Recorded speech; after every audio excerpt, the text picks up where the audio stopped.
Hello, everybody. Welcome back to our fifth episode of Snag Sport. Today, we have a massive episode for you. As always, we've got the Women's World Cup, we've got the MLS All Star Game, and Messi joining the MLS, Wimbledon, the Commonwealth Games, the NBA. We've got so much stuff to cover, and we'll cover it all in today's episode. But of course, as always, joining me today is Tin. Tin, how are you doing? Yeah, I'm going good, thanks, Cheza. How are you? Yeah, I'm good, thanks. Let's go. So let's start off then. We've got the Women's World Cup, obviously, in Australia and New Zealand. As of the time of recording, there have been 6 games. We'll do a bit of a review on all of them. I've watched most of them. I couldn't watch Costa Rica versus Spain last night, but aside from that, I've seen all of them. So, how much World Cup have you watched so far, Tin? As of right now, I've seen pretty much every game. So yeah. Excellent. Well, then we will review the 6 games so far. But to start us off, why don't we just talk about how this World Cup has gone? How do you think it's gone? Obviously, home country, we're both Australian, so it's been in Australia. Obviously, a few games in New Zealand as well. But how so far? How do you think the country has reacted to a home World Cup? I mean, so far it's felt like a pretty big success. I mean, obviously, pretty much almost sell out crowds for nearly every game, or at least pretty big crowds in terms of capacity of stadiums. I feel like there's been a lot of marketing around it. Obviously, I've been in the city the last couple of days. There's been heaps of flags. I was at the airport recently. There's been flags and banners and stuff all over the place. It feels like it's almost impossible to escape like the World Cup at the moment, and I think it's turning out to be a pretty big success. I feel like the crowds are, really embracing this event, and hopefully it comes back into Australian domestic football someday. Yeah, absolutely. I have really enjoyed it so far. I think New Zealand's done a great job with their. I think they've had a couple of games so far, and in our games as well. I think both countries have done incredible. So I think without further ado, let's get with the first game, which was down in New Zealand, was New Zealand versus Norway, and New Zealand got a famous victory, their first ever World Cup victory. A goal from Hannah Wilkinson in the 48th minute got them the win over Norway, who Norway were definitely the favourites in that one, and New Zealand shocked them at Eden Park. So, Chin, what did you make of the first game? I mean, that was a great game to watch. I mean, obviously, like you said, Norway were favourites, so New Zealand were pretty much coming in with almost nothing to lose. So I think a lot of people weren't expecting them to, come in and play such a good game. I mean, they were really taking Norway to play the games under their terms, and you could really tell, especially in that first half, they really were shutting down the Norwegian attack. I mean, they were really excellent, and I think they've really deserved this win for sure. Hannah Wilkinson, of course, scoring that goal. She's been excellent all game. She was excellent all game, and I think, man, like New Zealand really do deserve that win. I'm pretty sure it's their first win in men's or women's. So in any men's or women's World Cup. So I think that's a massive win for them, and that's going to go down in their football and folklore for sure. Yeah, absolutely. Obviously, New Zealand not the biggest football country. They're obviously rugby and cricket more bigger down there. But they had the men in 2010 who went 3 games with 3 draws in 2010 World Cup. But this is their first win, so it was incredible. Hannah Wilkinson obviously impressed me scoring that goal. My player of the match was actually CJ Bott, who I think I tweeted about as well. She was really impressed me down at right back. Ada Hegerberg, who I thought on paper was the best player on that pitch, she kept making a lot of runs down the left flank, and CJ Bott was there to stop her every time. And Ada Hegerberg was pretty quiet, so we'll have to see how she does in the next 2 games. So, but yeah, CJ Bott really impressed me, as did the entire New Zealand defence. So, New Zealand are currently second in Group A. We'll get into the other Group A game later, but as of right now, New Zealand, they're looking good to qualify with one win. That's exactly what they want to do. As for Norway, who are probably the strongest team in that group on paper, we'll have to see. They've got 2 more games to play against Switzerland and the Philippines, so we'll have to see what happens there. But no, well done to New Zealand, especially after that tragedy down there earlier that morning with the shooting. It was a very tough time. There was a minute silence before the game. So well done to New Zealand for overcoming a terrible tragedy and winning, creating a famous win for that country. We'll move on though to Australia versus Ireland, where it was another 1-0 win, this time for Australia. Another second half goal, Steph Catley scoring it. What did you make of that game? It was an intense game. I mean, the first half was really played on Australia's terms, but that second half was really, really like a intense game. I mean, obviously Ireland brought their physical play. I think it was Katie McCabe is her name. She really brought her physicality and she really made her presence known on the pitch. Uh, I mean, it was a really like physical contest, and and I think the scoreline really reflects just how close and how intense it was. Obviously Steph Catley converted that penalty. I think it was Kaylee Raso who drew it in the box in a bit of a tussle. But man, it was such a great game. It felt like, I mean, we have to talk about the atmosphere, obviously. I mean, playing a World Cup game on your home pitch will always bring a big atmosphere, but like it felt like Stadium Australia like was really rocking. 80,000 people in there. And it wasn't just all Australian too. There was a good Irish contingent out there. I mean, it really felt like that place must have been the loudest place on earth that day.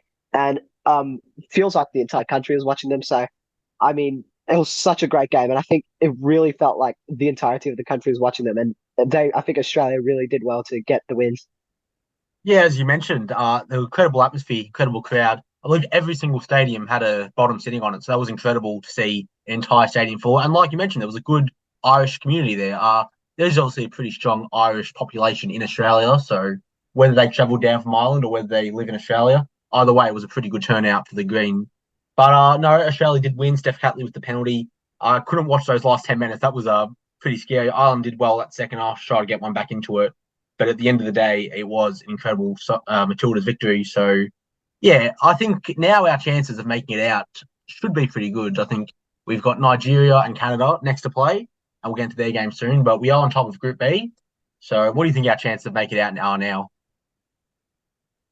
I mean, I think we'll be okay. I mean, we're obviously one of the best countries in the best teams in the competition. I think what's more interesting is that Ireland have proved themselves as probably a chance as well. I mean, obviously they're on debut.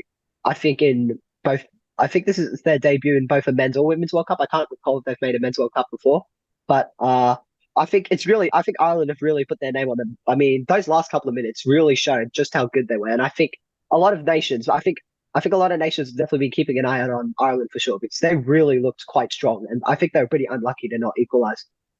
Yeah, absolutely. Well, we'll get into the next game now, which was Nigeria versus Canada. A pretty rough time for the Australians watching. It was 12:30 on a school day slash work day, so I was only watching this one from a distance, but I did see it. There was a bit that happened. Nigeria managed to save a penalty, which was pretty impressive. I've completely forgotten their goalkeeper's name, and I apologise for that. But no, an incredible penalty save from Nigeria for Nadozi. I just remember her name. Nadozi saved a penalty. She played a pretty good game for the woman of the match. And yeah, what did you make of Nigeria versus Canada? I'm not sure how much you saw of that one, but what did you think of it? I saw most of it. I think I missed about most of the second, a good majority of the second half because we had lunchtime. But I watched it during PE class. I mean, it was obviously the first half was a bit of a snore fest. I think a lot of people could agree that was a bit not many quality chances to be fair, but I think that second half was really quite interesting. Canada really started taking the game to Nigeria, but of course Nigeria played really well to shut down one of the best teams in the competition. And I mean, that penalty save was massive. I mean, I feel like there's a lot of moments that get remembered after World Cups. A lot of moments go across the screens around the world, and I think that's definitely going to be one of them, along with a couple of other moments that happened. But yeah, I think Nigeria played really well, and I think they've definitely pulled a massive upset there. Yeah, I thought Canada looked good. Obviously, they were probably the stronger team. They had 68% of the possession. They almost doubled. In fact, they did double Nigeria's passes. So definitely the more dominant team, but Nigeria's defense held them out. I was very impressed, obviously, in the dozing goal, but even the defense, the back four, held up pretty strong. There was a red card right at the end of the match from Aberdeen. I'm not exactly sure how to pronounce that one, but Deborah Ajuba Aberdeen. I don't know how to pronounce it. So, but she did get a red card at the end of the match, the young 19-year-old girl. So she will miss the next, I think, is it 3 games? I think it is 3 games in the Women's World Cup. I So believe so. that is a loss for Nigeria. But I think they should be fine. They've proved themselves really well. And I think, yeah, I think the next match is against Ireland. So Nigeria Ireland will be an interesting match for sure because you will have to see, obviously, probably winner of that might make it out, especially if Australia beat Canada. That's what's going for Canada. They've got to go to Oh no, Australia. their next game is us. Yeah, Canada against Australia next? Yeah, Or it's not Canada Australia versus Nigeria next in It's Brisbane. Australia versus Nigerian. Oh God. Yeah, Oh, that's gonna be big. oh, well, I apologise for that. No, but anyway, either way, Canada still have to go to Australia. If Canada lose to Australia, the most we'll get is 4 points. So I don't know. We'll have to see. But either way, well done to Nigeria. That was a great point. You're probably gonna have to take the next 2 games because I didn't really watch them. But I believe the next one was Philippines versus Switzerland, which I did see the first half of. What'd you make of that game? It was a 2 win for Switzerland, I believe. Yeah, Philippines Switzerland was interesting. Obviously, Philippines are on debut. They're one of two. They're one of six nations on debut at a Women's World Cup. Switzerland were obviously the favorites. They've proven themselves on the women's stage multiple times, and Philippines are mostly there for a learning experience. I think that's what Alan Stajcic, their manager, said. But going into the World Cup, I had a keen eye on it because a couple players there played for West United's W A League women's team, so I was keeping a strong eye on it. But yeah, it was really an interesting game. Philippines got the first goal off of a breakaway, but it was ruled offside. But Switzerland then proceeded to score two. I mean, Philippines were doing really well. They were holding up really strongly out back for sure. But Unfortunately, there was a penalty just at the end of the first half, a really controversial one that went to VAR.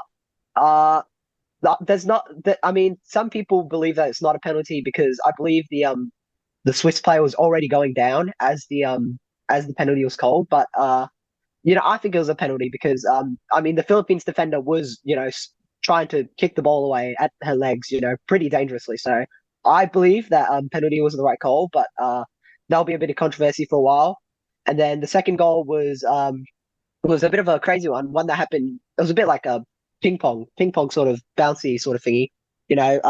Couple of good saves by the Philippines goalkeeper. I forgot her name, but she was really excellent all the whole game. But two saves, but unfortunately, none of the Philippines defenders could clear. And after two rebounds, the Serena Plubel, I think that's how you say that one, just got back and put the third one away. So yeah, it's probably it was a good performance from the Philippines. I think 2-0 was a result they'll take happily. But yeah, they really fought hard. So what did you think of that game? Did you get to see any of it? I did see the highlights. I saw the first half, and then obviously had to leave school, and I couldn't watch it on my phone. So I only saw the highlights. That's how I saw the two goals. But no, I think you're right with your review. I thought the goalkeeper, Olivia Davies McDaniel, is Philippines goalkeeper, and yeah, I thought she did okay from what I saw. But as you said, that penalty, yeah, could have gone either way. But I agree with you. I think it's a pen. But obviously, well done from Buckman to slot it home either way. So yeah, well done to Switzerland. It was a good game. Pretty routine 2-0 victory against a team who they're expected to beat. And yeah, they'll now go into Group A. I believe they're on top on goal difference. So I'm not sure who Yeah, they they play will be. next, Yeah. but either way, it'll be definitely a good match. So I'll move on to our final Saturday game, which was Costa Rica versus Spain. I did not catch any of this. I was at the AFL instead, but I believe it all happened in 6 minutes, the Spain goal. So what do you make of that? Yeah, it did. So Spain were easily the best team that day. I mean, just looking at the statistics, 81% possession, 46 shots. I mean, it was very much Spain's game. It all came in 6 minutes, as you mentioned. An own goal off of, I think, I can't remember her name, but I was off of a Costa Rican defender. There was an own goal. It was a bit of a cross, tried to clear over the crossbar and unfortunately went in.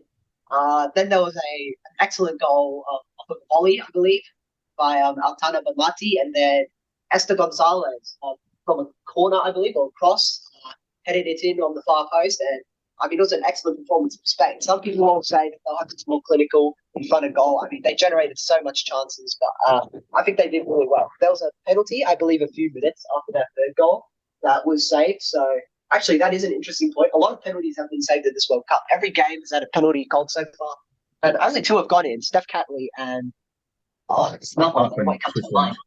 Yeah, Bachman. Yeah, But yeah, Switzerland. you're There it right. is. Yeah, Every game's had a pen. Yeah. but yeah, every game's had a pen so far, and only two have gone in, which is really interesting. So, I mean, what are your thoughts on that? The whole penalty thing. I mean, it's got to be saying something about the quality of goalkeeping.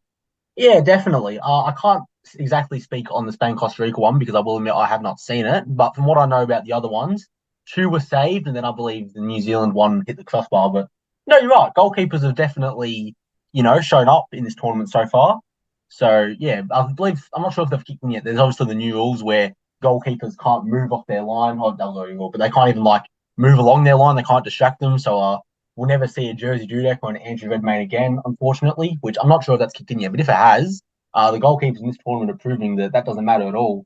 They're doing very well. But as you mentioned, Spain played really well. I saw the highlights, so well done. It was Del Campo who scored the own goal for Costa Rica, bit of an unlucky one. But then, yeah, Marty and Gonzalez coming up with the two other goals, getting Spain a 3-0 win. They all come in the 6 minute. And yeah, I thought Spain did well. They're now on top of the group, I believe. And we'll have to see how it goes from there. So Japan plays Zambia tonight, which is the other match in Group C. So if that game ends under 3 goals, Spain will end on top of Group C after match day one. But I'll move on to the final game so far for now, and I'll let you take this one because I know this game meant a lot to you. It was Vietnam versus the USA. Unfortunately, Vietnam did not get the win. It was a 3-0 USA win, but definitely some positive moments in there for Vietnam. So what do you make of that one? Oh, there was definitely a positive result for Vietnam. I mean, on debut at a World Cup is always a scary thing. Like I mentioned, the Philippines have just done theirs. Haiti will make their debut tonight, and I believe Zambia will make their debut as well. So, obviously, a lot of nations are getting their first crack at Women's World Cup football. For some nations, like the Philippines and Vietnam, it's their first crack at World Cup football, any sort of gender or any sort of age. So, it's definitely massive for some of these countries. I know most of Vietnam, I'd say pretty much all of Vietnam was watching this game. So I think a lot of Americans would have been watching as well. So I had a pretty good time zone for them. Only a 7 p.m. kickoff, I believe, on the East Coast. So I feel like there would have been a lot of eyes on this game for sure. And obviously the US were a lot better than Vietnam that day, but what Vietnam were really good to shut down a lot of their chances. I mean, offensively, Vietnam didn't really produce much, but that didn't matter. They were always going to be on the back foot. So to see them, reduce the world champions down to 3 goals is really excellent, especially from a Southeast Asian country. People think about that result against Thailand a few years ago, the 15-0 result. I mean, it just shows how far Southeast Asian football has come. I mean, the investment is there, the numbers are there, and obviously the attendance is there. So there's a market for people to watch, women's football, and in Southeast Asia too. It's definitely like a lot of big growth. So I think a lot of people will be very happy to see that. I know I'm very happy to see how Vietnam played today. They shut down the defense really well. Obviously, a massive moment was when Kim Tan saved an Alex Morgan penalty, which is going to easily go down in Vietnamese folklore. And yeah, I mean, it was just such a massive game for Vietnam. It'll be massive culturally. It'll be massive, in a footballing spectrum. So, what do you think? I mean, you're from the outside. What do you think that's going to do for a small nation like Vietnam? Yeah, well, obviously I am from Australia, and then my second country is England. So I'm not really probably qualified to talk about what it would mean to a country like Vietnam, but I'll give it a go. Obviously, look, it means a lot for when a country, any country really, but especially a country making their World Cup debut like Vietnam, it means a lot. And that penalty save, I'm so sorry I can't pronounce the keeper's name. I'm not even going to give it a go. But it was an incredible save. Believe she saved with her feet, knowing Alex Morgan. I can only imagine how much that would have meant to Vietnamese people watching Vietnam all around the world. And I think Vietnam will be positive with that. I think they take positives in that result. I think, look, it was obviously USA were always going to win. Let's be real. It was going to be very hard for the Vietnamese girls to get up, but I thought they played well. The third goal obviously came in the second half, but aside from that, I thought they were really good throughout the second half, denying the USA chances. And as for the USA, I think they played well. Obviously, maybe they could be a little disappointed. They probably would have wanted to win by 6 or 7. The Trinity Rodman, Alex Morgan, and Sophia Smith, obviously a very impressive front three. Alex Morgan would have been unlucky to miss her penalty, but aside from that, she did have an assist. I thought she played well. And then off the bench, you've got people like Elsa Thompson, like Megan Rapinoe. So that US women's attack is probably one of the best in the business. And I'm looking forward to see how it goes. So what do you make of the USA? I know you're watching from Vietnam point, but what do you make of the USA's first match? I mean, obviously the US played very well. I think they'll be happy with a 3-0 result. I mean, they definitely put their chances away where they put them, but obviously there were a lot more chances. I've already seen online people are saying the USA should be more clinical, which yeah, I can agree to an extent, but 3 goals will win you a game most of the time. I think it'll definitely be interesting to see. I mean, I feel like realistically, the USA's only real challenge now is the Netherlands in this group. So if they can keep making chances against Portugal and the Netherlands, then I think they'll be okay. I think they can definitely top their group, and I think they'll make it out for certain. So the USA should be fine. I mean, their attacking depth goes for pretty much forever. So I think they'll be perfectly okay. They are a good team. They're experienced. They've got 2 goals. They've got 2 World Cups back to back on the trot. So they should be all right. I think they're definitely a experienced team who should make it deep in this World Cup for sure. Yeah, absolutely. And obviously that USA Netherlands match, the Women's World Cup 2019 final, that'll be a rematch. So that game's going to be huge. But no, USA impressed me. I have criticised them a little bit over the last few months. I don't think their squad is as strong as the 2015 or 2019 squad, but they have proved me wrong. Sophia Smith obviously scoring a brace. She's currently the top scorer of the tournament.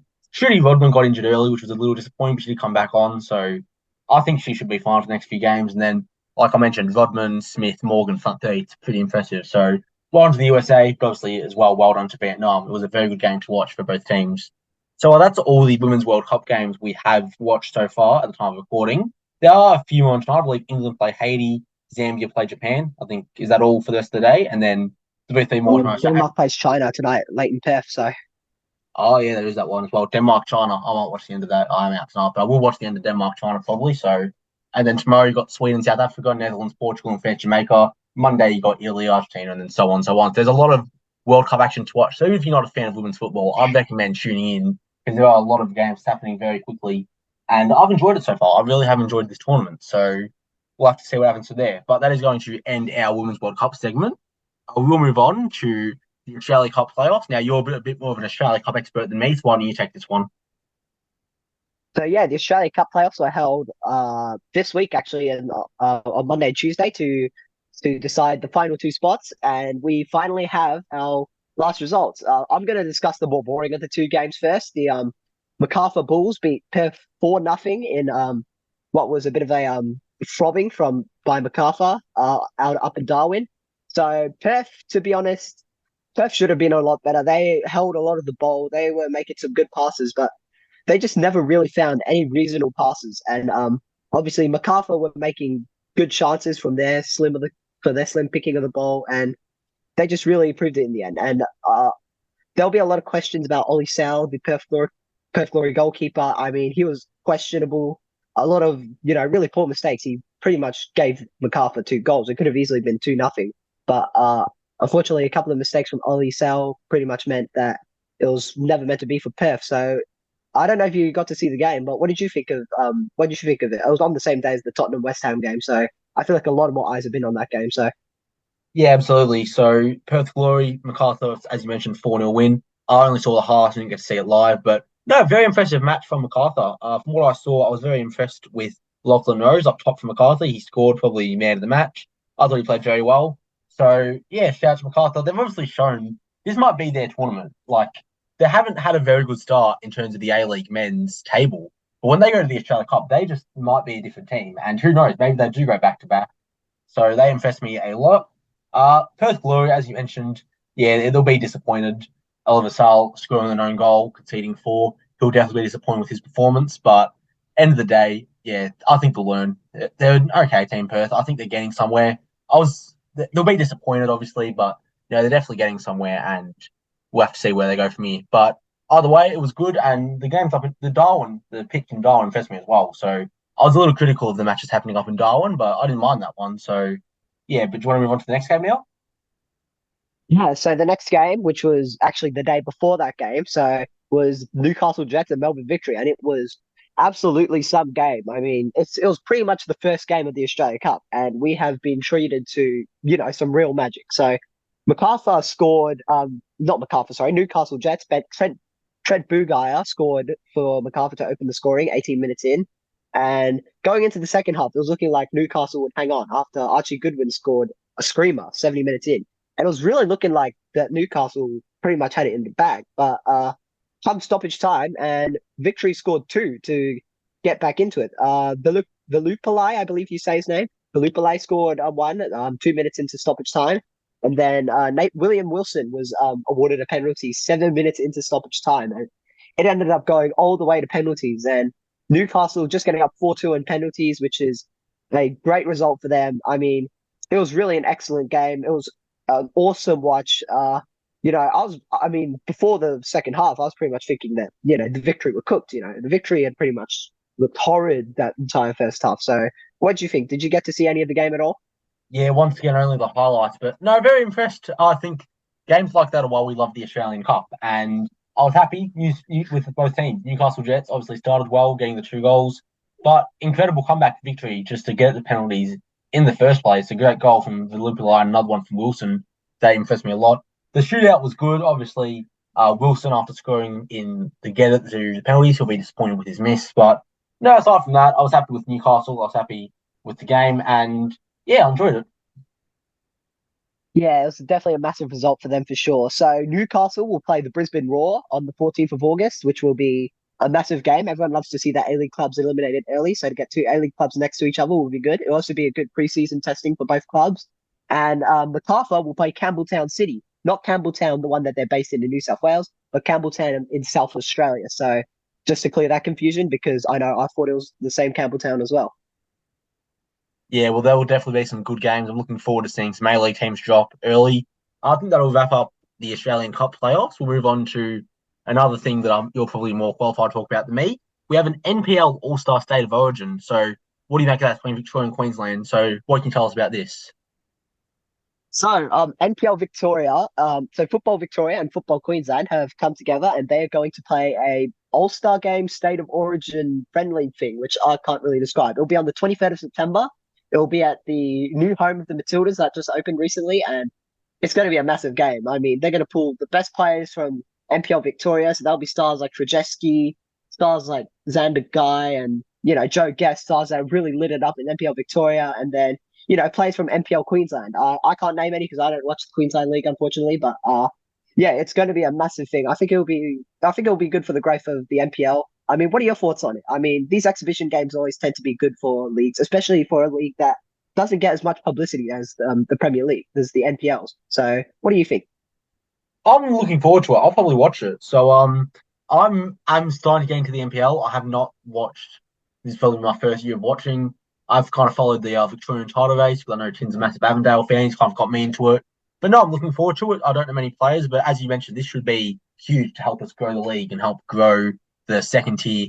Obviously, pretty soon we're getting a national second division, the NSD, which will be a lot of NPL teams. So yeah, this is probably going to help grow the game a lot, and I'm looking forward to seeing the match. Hopefully Victoria win. I'll also be supporting the Vics. But yeah, hopefully the main goal of this is to grow the NPL, get a lot of eyes on the NPL. And I think there's no way better to do that than a bit of a state rivalry. So obviously usually a state of origin is between New South Wales and Queensland, not Victoria and Queensland. But as Victoria, I'm happy to get involved and hopefully we get the win. So yeah, that's my thoughts on it. Yeah, it'll be big for sure. It almost escaped my mind that it'd be good for the NSD too. Obviously, it'll be players from NPL clubs that will be in the NSD. Obviously, players from clubs like South Melbourne and Melbourne Knights and Avondale, like my Avondale, of course, that will be trying to get into the NSD. So I feel like if this game gets enough publicity and if enough people tune in on NPL TV or maybe even on Channel 10 if it gets to that, then hopefully it brings some publicity to these stars that often get forgotten. I mean, the NPL has had a bit of a reputation of basically being an over glorified local league, but I think a game like this could really be big, and it'll definitely bring some awareness to the NPL for sure, and to the clubs and players in the national second division. Yeah, absolutely. I think that's all our thoughts on the state of origin. We're going to do our game of the week next. We have a game of the week. I believe, Tim, you've got the game of the week for us this week. So, what are your thoughts on this game of the week that you've got for us? So yeah, game of the week. The game I've chosen is Yokohama Marinos when they played Celtic in a friendly, and it was a crazy, crazy game.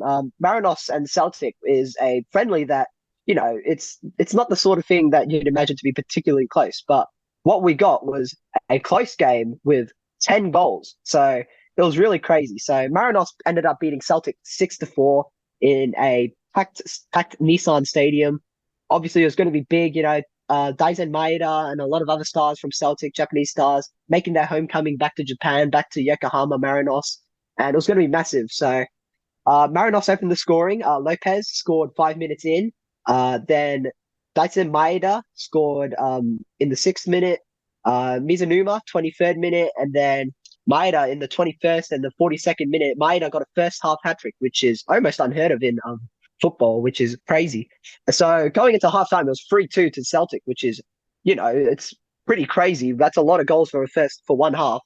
But going into the second half, something must have clicked in the Yokohama Marinos change room. I mean, Kevin Muscat must have given them Michael Jordan's secret juice or something because out of nowhere they went straight out of the gates and they were going and they were scoring heaps of goals. They ended up getting up 6-3, which is massive. Celtic only managed to get one back in stoppage time, which is a massive result for Japanese football and for Marinos to impress themselves against a pretty strong club. So what do you think, Sheza? What do you think about this result for Marinos and maybe for Japanese and Asian football? Yeah, well, after you suggested this match for game of the week, I decided to reach out and see the highlights. Obviously, we know Celtic have taken a few Japanese players over the last few years. I think that was probably Ange Postecoglou's work. He's gone now, but the Japanese players have stayed. We've got obviously Maeda, who scored a hat trick, and a few others as well. So yeah, it was a good game to watch. I think Celtic were on top in the first half. That hat trick from Maeda was good, and then in the second half, it all kind of flipped on its head. It was like you said, it was probably Michael Jordan's secret stuff that got them over the line, but it was Ryo Miyashi who had a brace, and it was in 3 minutes as well. So that happened pretty quickly. A consolation goal from David Turnbull wasn't enough for Celtic. But like you said, Celtic, they're kind of assessing everything at the minute. Postecoglou gone, Jota gone as well. He's gone off to Saudi Arabia. So they've got Brendan Rodgers in now as their manager. And as he said after the game, he's kind of just assessing everything at the moment. So it was kind of going to be an interesting game, but Yokohama got up in the end. So definitely a good game to watch. Obviously, you love a lot of goals, especially in a pre-season friendly like this. Made it pretty interesting. So yeah, it's my thoughts on it. Yeah, and you always love to see the small clubs get up too, so that's big. Anyways, we'll move on now to our next topic, which is the MLS All-Star game that's got played recently. So, the MLS All-Stars got changed up. The MLS All-Star game got changed up again. Instead of playing the Liga MX All-Stars, they played Arsenal in a warm-up friendly for them, and Arsenal ended up getting 5-0. So, what did you think? Did you get to see any of the game at all? I did actually get to see a bit of the ML All Star weekend. So at first I saw the volley challenge, which probably the standard of that was Kai Havertz, who didn't perform so well. He got a zero for the first time. And also my other favourite part of that was goalie wars have come back, and that was Isaac Walker who ended up winning from Charlotte. So no, it was definitely fun to watch. But then getting into the game, Arsenal probably expected to win that. Obviously, the MLS All Stars can bring the entire league together. Still not really enough to compete against a massive club like Arsenal. In the end, it was a 5-0 win for the Gunners.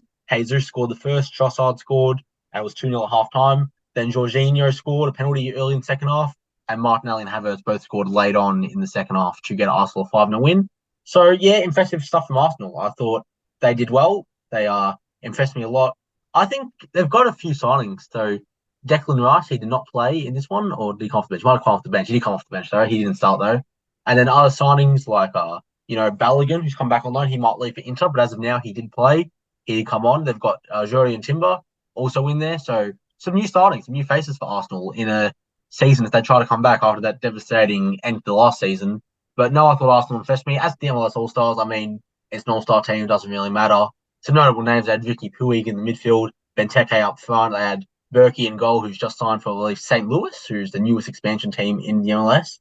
And then obviously Wayne Rooney was their manager. So there's some notable faces for the MLS All Stars, but not enough to get them the win. But end of the day, I think a lot of Europeans were watching the MLS All Star game, which I think that has to be a win for the MLS. We'll talk about MLS probably done a bit of good branding at the minute with bringing Messi in as well. We'll talk about that soon. But no, I thought it was impressive and well done to Arsenal getting the win.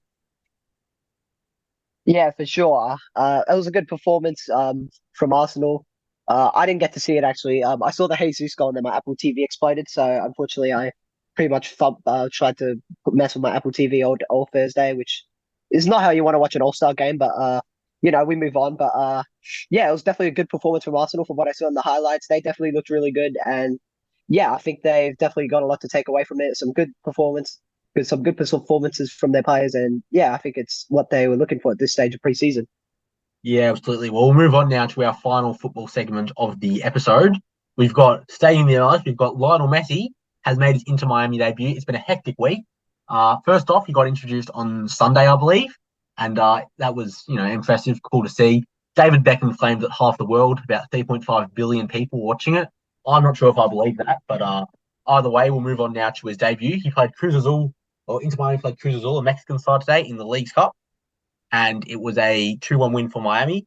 It started off with Messi on the bench and Taylor scoring the opening goal for Miami. Messi came on around the 50th minute, I believe, and Cruz Azul ends up getting one back.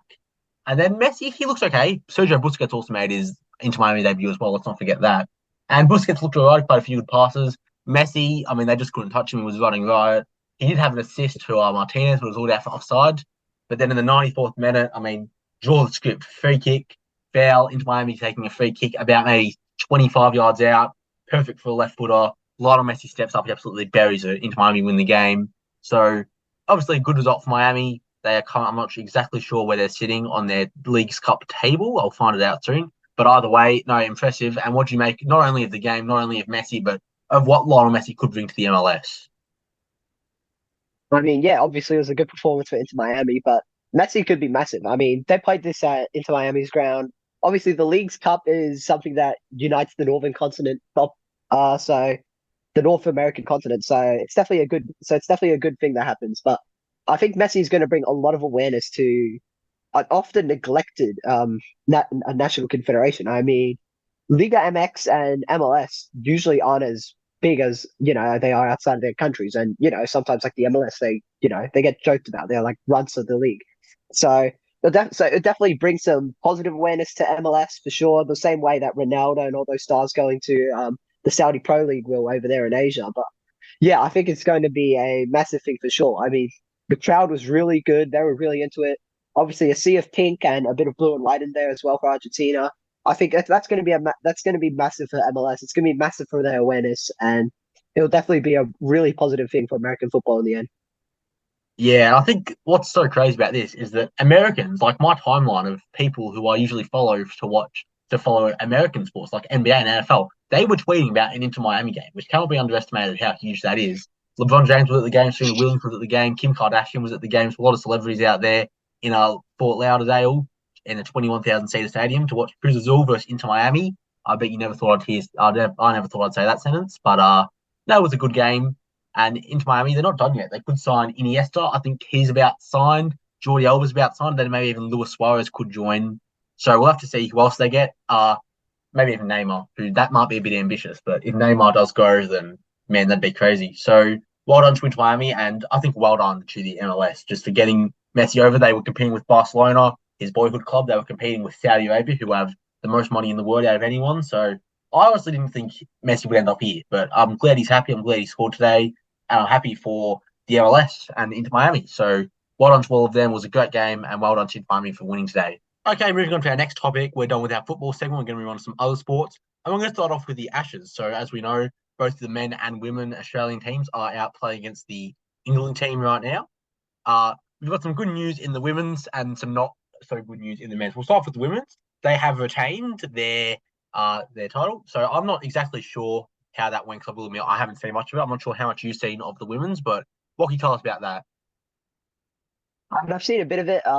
I mean, the way the women's Ashes work is really weird. It's a multi-format thingy where like the game's worth points, and it's really, really weird. I wish they changed to like a normal five-test series like us, but oh well, whatever. But yeah, I think the girls played really good. It was a really even series. I mean, it took all the way until the second last game to, secure the points needed. So it was a really good series. Obviously, it was. I didn't get to watch much of it either, so I can't talk about individual performances, but I think we played really well. We've proven that we're a capable side in women's cricket, and obviously England weren't going to just lay over and die either. They played really, really well, played really excellently. Obviously, the most recent ODI, which was on Tuesday, they bowled us out for 199, which is an excellent performance in an ODI. So I think it was a really good series, and I think yeah, credit to England, they played really well, but at the end of the day, I think we were just slightly had the edge over them. Yeah, absolutely. I was happy as well. I saw the test.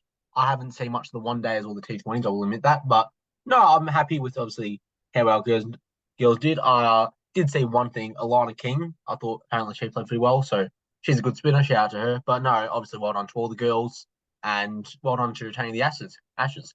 On to our men, who unfortunately are not doing as well. We had a 2-0 lead. We might be squandering it. Right now, we are trailing by 162 runs. We've got Labuschagne batting and also Marsh. So we'll see how that goes. That will start obviously tonight again. What have you made of the men's of our test ball and also just everything in general? I mean, the third test was obviously interesting. I mean, the conditions were really the conditions in I believe it was Headingley were quite interesting, and it went down to the final day, and it was a great performance from England to get over. It was a really intense game, and I think we were pretty unlucky to not get up over that. They ended up winning by only 3 wickets, so it was a really close test match. It was a really good test match that I've watched, one of the best that I can remember in a while. But obviously this most recent test is well, it's not looking good for Australia to say the least. I mean, we set 200, oh sorry, not 263. That's a pass test. So we set 317, which is it should be a reasonable total. I mean, you might have wanted more considering the state of the pitch, but yeah, England ended up putting up 592, which is you know in one inning 592 to give up 592 probably isn't great. So yeah, not the best position for us to be coming into day four. We're batting at the moment, like you mentioned. But honestly, day four, we've got today and tomorrow. I think conditions are really weird in Manchester at the moment. Bit of rain floating in the air. So, um, getting a result will be pretty tough now for Australia. Um, I think if there were to be a result, it would probably be towards England's benefit. I mean, all we needed is a draw to retain the Ashes. So maybe we can start doing some rain dances and hoping that the rain, comes out and washes out the last 2 days. But everyone would rather watch the cricket. So it's definitely an interesting position to see. And if England gets this back, then the fifth test is going to be absolutely massive. So Yeah, I agree. Like you said, we might need the rain to help us out. So, look, I have seen most of it. Well, not maybe not most of it. I have seen a good chunk of the fourth test at Old Trafford. Look, I have been a little disappointed with how we played. I won't lie, especially after taking a 2-0 lead in the first two series tests, however you say it. But no, look, we're not out of it yet. Obviously, it goes to test five. We might get a draw. It is actually the live win probability right now. It does have it as a 57.6% chance of a draw, and then only a 0.7% chance of Australia win. But if we get a draw and then beat them 3-1 on the fifth test, that doesn't really bother me as long as we win. Uh, it'll be up now really to Labuschagne, who's 44 out at the minute, and I'll be interested to see how he goes because once Head's out, Smith's out, Warner's out, Clarge's out. Once Mitch Marsh falls, we've got like Cam Green and Carey to come in. So it's really all about bowlers and like wicket keepers. So it really does come down now to Labuschagne and I suppose Marsh as well. But they need to try to make a big score here. So I'll see how it goes. I'll probably tune into it tonight. I'll see between that and the Women's World Cup. I'll also have out, so I have to follow on my phone. But no, it'll be good to see. Uh, yeah. So anything else you want to add on the Ashes? yeah, it'll definitely be an interesting test. Obviously, I'll be debate. Obviously, I'll probably have it on the phone while I have the Women's World Cup on the TV because I'll be watching that with mum. Yeah, it's going to be. I think this test either comes down to a really good ending or we get an insane fifth test at the Oval. And I think if England get a result here, then I think this fifth test at the Oval is going to be absolutely bonkers. Yeah, I agree. Now we'll move on now to Wimbledon, where it was incredible final in the men's singles. Carlos Alcaraz, who they're calling a bit of a child prodigy in tennis, a Spanish man, I believe he's only 20, potentially next to Rafa Nadal. He beat Djokovic in 5 sets. It was 6-4 in the final set. And I'm not a huge tennis guy. I watch it, but I'm not huge on it. But man, I enjoyed watching Alcaraz play that final. Everything he did, especially after getting smashed in the first set. He came back, won the second set on a pretty close game, and then he really smashed the third set. Djokovic just pipped him in the fourth set, but he ended up winning in 5 sets, 3-2. It was an impressive game to watch. I was really happy for him. What did you make of it? I mean, it was a great game. Obviously, I pretty much only watch the Grand Slams when they come around. I'm not a massive tennis person. I don't watch the minor tournaments that get played. But man, I mean, it was such a great performance from Alcaraz. Obviously, obviously between him and Djokovic, it was always going to be a crazy game. It's a big clash between past and future tennis. So, I feel like most of the world would have been watching. But man, Alcaraz was just brilliant on the day. Obviously, nine aces in a Wimbledon final, I believe, is. I think I don't know if they said if it was a record or if it was something that's like really impressive, but I think that is super massive to do, especially against a player of Djokovic's caliber. So Alcaraz will definitely be around, for sure. He's been excellent all year, honestly, and I'll probably be at the Australian Open next year, so I'll probably be looking at getting into some of Alcaraz's games when he pops by Melbourne next year. It's just great to see such a young star really blossom, and I think tennis is a lot better when we have these young stars coming through and when we've got more than just the big three players winning tournaments for fun. So I think people will be really happy with that. I'm really happy with seeing Alcaraz get up, and yeah, I think all eyes moves to the New York Open I say New York, I meant to say US Open in a few weeks. Yeah, I agree. And like I've said, I'm a huge Alcaraz fan. He's really has convinced me to become a fan of him. He's only 20 years old, as I mentioned. Djokovic is 36 for context. So Djokovic has 16 years on him, a lot more experience. He's won Wimbledon before. He won Wimbledon last year, obviously against Kyrgios, as we all know. And Alcaraz took it up to him. Alcaraz, he didn't, he wasn't scared. He went up to him, and he proved why he's the number one right now. So he's already won 2 Grand Slams as a 20-year-old. Like you said, he'll go to the US Open and the Australia Open. That will certainly be interesting to see. But no, I'm looking forward to seeing how he goes. I did a stat somewhere which I can't find anymore. But either way, no, Alcaraz, he had an incredible performance, and I will definitely be looking forward to seeing him in the US Open. So, and like you said, it's good to see some younger kids come through, especially after, it's probably been a rough few years for tennis. Just I haven't really seen any wonder kids come through. Obviously, maybe Tiem from Austria. I do like him, but he's not really a wonder kid anymore. And it hasn't been probably someone as good as Alcaraz since maybe Djokovic or Federer. You probably could say that. So it is good to just see that it's not just Djokovic, Federer, and Nadal anymore. There might be someone new to take it up to them and carry the next generation of tennis forward, which tennis is a sport that's lost a lot of popularity in the last few years, the last decade. So it's good that we've got someone now to take over again and maybe get people back interested in tennis. So well done to Carlos Alcaraz, as I mentioned. That was incredible. I'll move on now to the Commonwealth Games in 2026. They were they were supposed to be in Victoria. They have now been cancelled. So what do you think of this, Tin?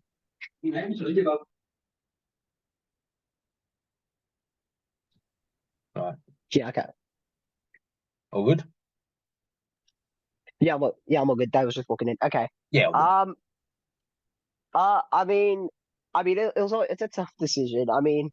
Sports fans will be hurt by it. I was really looking forward to getting to the Commonwealth Games down here. Obviously, I know the Commonwealth Games is definitely a dated event, and it's an event that a lot of people don't hold in very high regard in the general public as high as it used to be. But you know, I always look forward to it. It's basically like a mini Olympics. It's one that we have a chance at winning since the USA isn't trying to destroy everyone and everything. So uh, I mean, it'll definitely be a bit of a hit for sports fans, but I think when you consider if it really was going to cost $7 billion as I said, then I think that was the right call. I mean, we don't want to get too political, obviously, but when all that money could be put into stuff like public housing or into upgrading infrastructure around Melbourne, Victoria, then I think it really was the right decision to cancel it.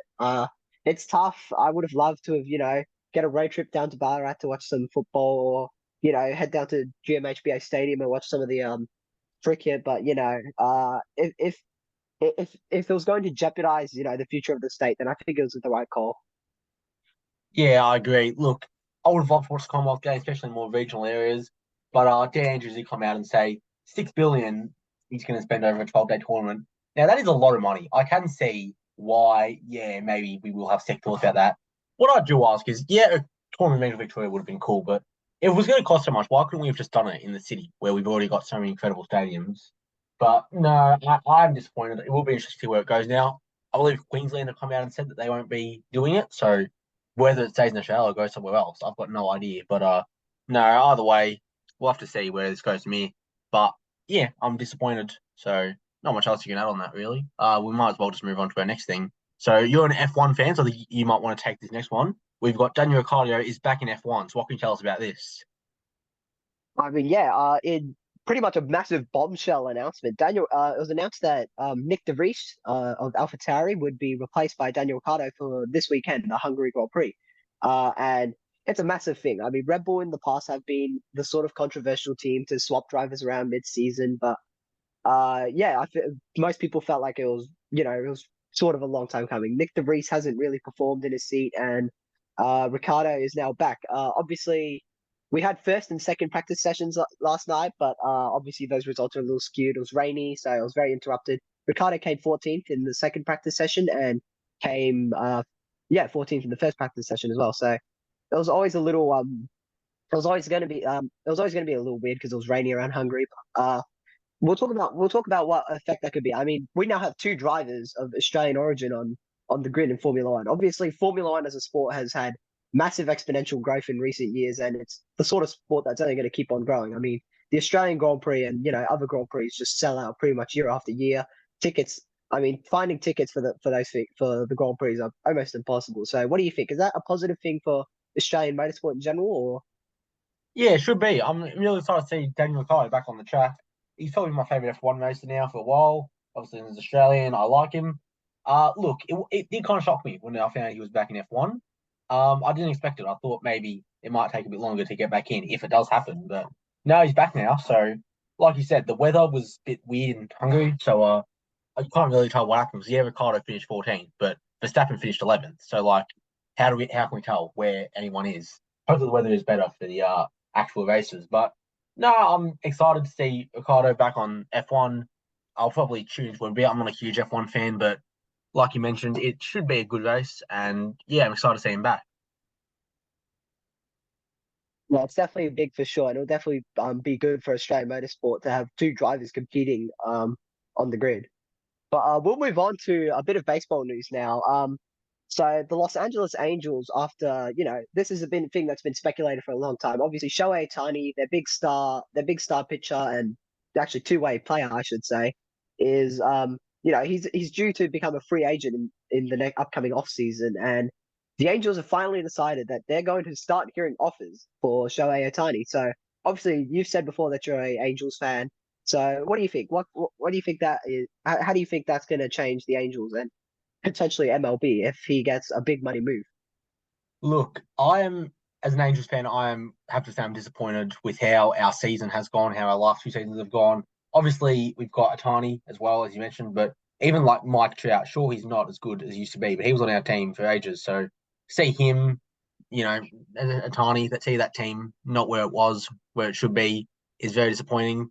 We're currently sitting at 50 and 48, so I'm not sure. We just beat the Pirates. We did beat the Pirates today, 8-5, but that's pretty mediocre Pirates team. So I want to tie to stay in Anaheim. Obviously, I think if he gets announced on a 7-year contract, it would be one of the happiest moments we've ever had in sport. So we'll have to see how that turns out. But look, I do want to do well. I love Otani. I just love the way he plays baseball as a two-way player. We rarely see a player play two-way that good. So I'm not sure what's going to happen if he does get traded. If he does, leave for agency, I'm not sure. But at the end of the day, you do have to think of it like this: he could be the greatest baseball player, the greatest MLB player to ever step foot on the diamond. So I don't want to ruin that for him. If he wants to leave, if he wants to go to a club who's clearly closer to winning a World Series than we are, I'd just say let him go. Like I don't want to stop him from having the career that he deserves. He's already done enough for the Angels. He doesn't owe us anything. And while I'll be disappointed to see him leave, which I do think is going to happen, I'm okay with hearing offers because I do want to get something back. I'm not sure what offers are coming in. I haven't really seen any of that. I do believe there was something from the Phillies, which might interest me. I'm not exactly sure about that one, but no, we will have to see where he goes. But what do you think about this? That's definitely big, like you mentioned. Otani, probably, in my opinion, the best baseball player to ever play. Um, in this generation for sure. But we'll have to see. I mean, there's going to be some massive offers. I feel like once this trade deadline opens, there's going to be heaps of players moving around, and there'll be lots of picks being thrown around for Otani. I wouldn't be surprised if we see a massive multi-team trade to try and get this thing done. I mean, it's going to be massive. I mean, as a Blue Jays fan, and we've been connected with Otani for a couple of years in the past now. I'm not sure if we're looking at making a move this season. We tried one last season, but Angels weren't willing to budge back then. But yeah, it's going to be a massive thing. I'm hoping if he doesn't go to the Blue Jays, he stays away from the American League East, just because. I mean, I'm selfish. I want to see my Blue Jays do as good as they can in an already competitive division. So, look, I think like you mentioned, I mean, obviously Otani is one of the best baseball players of this generation, maybe the best baseball player of this generation. So, uh, a lot of people, we want to see him blossom into playing for contenders. We want to see him win those trophies and win, MVPs and win World Series. I mean, that's what we want when we see, such a great generational player like Otani. So, I mean, yeah, Angels fans will be upset for sure. I mean, they're a long suffering franchise, but I think this will be the right call if to let Otani go. In the long run, I think the Angels will be okay without him. Obviously, it's going to be a massive loss, but yeah, I think it's the right call for this time being. Yeah, I agree. And like you mentioned, if he does go to the American League East, I'm not sure where exactly he would go. It could be to the Yankees or Red Sox. Like, they're the worst two teams in the division right now, sure, but they've got massive market and it's not even that close. So I wouldn't want him to go there either if I supported the Blue Jays or any other team. But no, we'll have to see. We'll move on now to NFL running backs. This has been always been a bit of a story. It has become even more of a story now. The running backs are a bit annoyed because they're not getting paid as much. So as we know, being a running back in the NFL is a very tough position. You take snaps, you run, you get your knee snapped, and your career's done after 3 years. So sure, we've seen some incredible running backs. Right now, I'd have to say Derrick Henry or Jonathan Taylor, some incredible running backs. And some people's favorite players are running backs, like, a Bo Jackson or a person who probably should be named for other stuff. But that's it. We're not going to talk about. But there have been some incredible running backs over time who people love.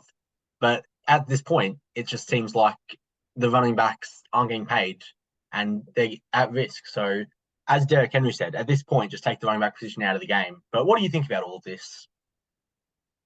I mean, it's an interesting position for sure. I mean, I'm a Pats fan. I'm a Pats fan. We've had our share of running backs in the past, and I feel like it's definitely is an underappreciated position. Even when I was getting into the NFL for the first time, and when I'm introducing it to friends, people don't really seem to understand just how tough the position of running back is. I mean, you're basically handing the football to someone, and you're basically tell them run straight through this massive sea of men who are, you know, 30 times bigger than you are, and just go for it. And it is, I mean, it is a terrifying thing for sure. We've seen so many injuries from running backs in the past, and I think the fact that they're getting underpaid as much as they are is, a little tragic. I mean, these players put. I mean, every player. I mean, every player in the NFL, every position in the NFL has its degree of, of how dangerous it is and how, how important they are. But I feel like the running back is one of the most essential positions in a team. I can't imagine a team that doesn't have a good running back, or at least some sort of good form of rushing attack. So I feel like running backs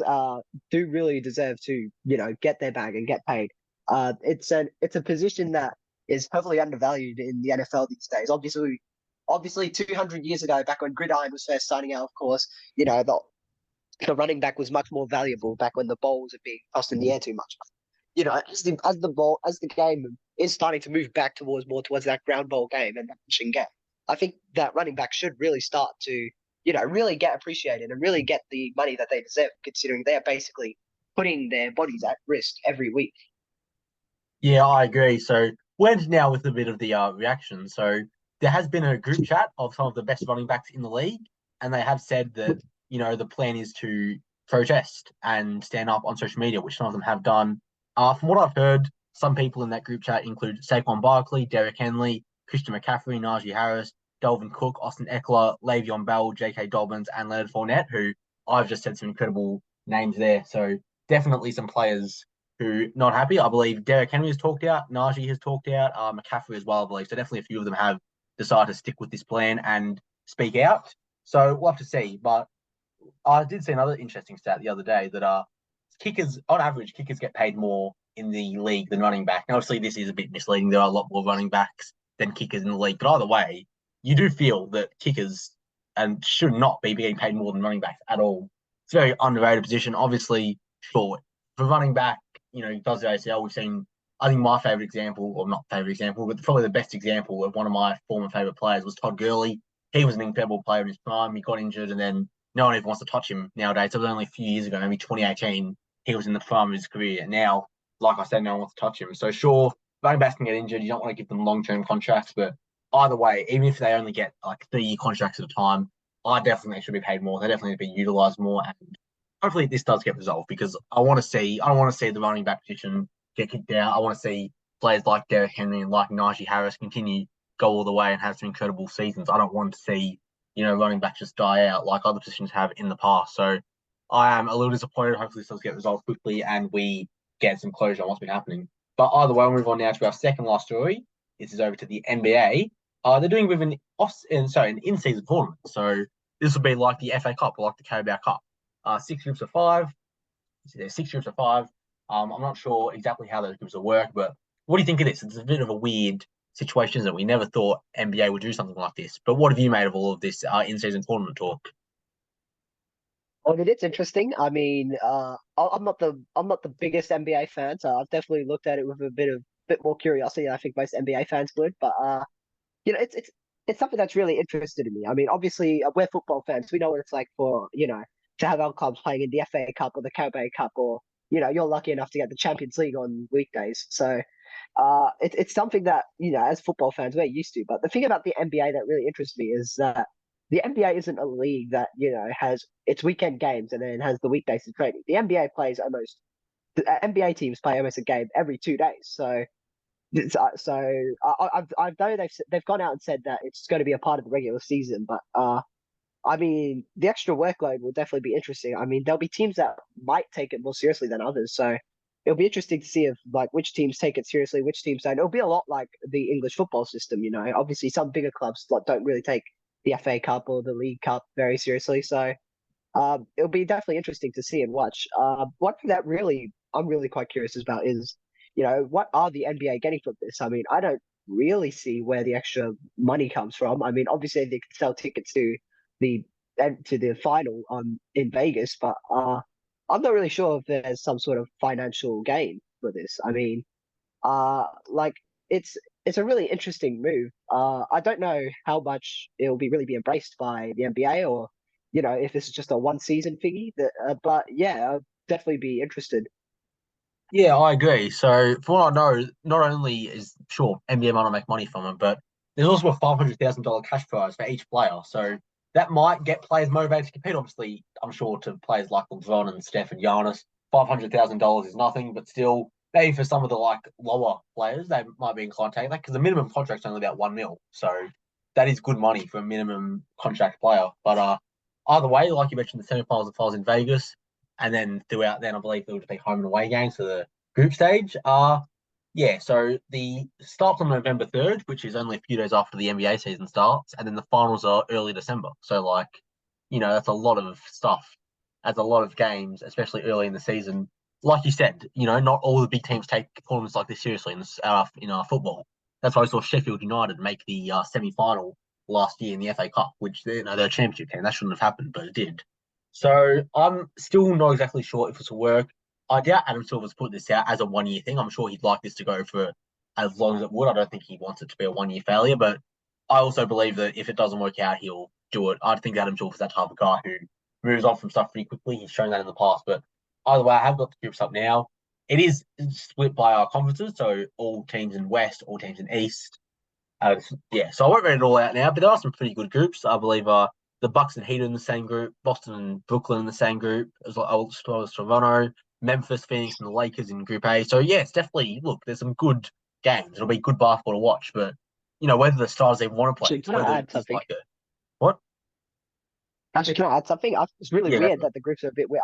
Are they actually the divisions or? No, it's not the divisions, but they are conferences. So all Eastern Conference teams are, East A is Sixers, Cavs, Hawks, Pistons, and Pacers, and then West A is Grizzlies, Suns, Lakers, Jazz, and Blazers. So all are all West A and all East A. So it's all conferences, not divisions. So as we know, there are divisions in the NBA, 5 teams each. It's not the divisions, but it's all the same conferences. So yeah, what do you want to add on that?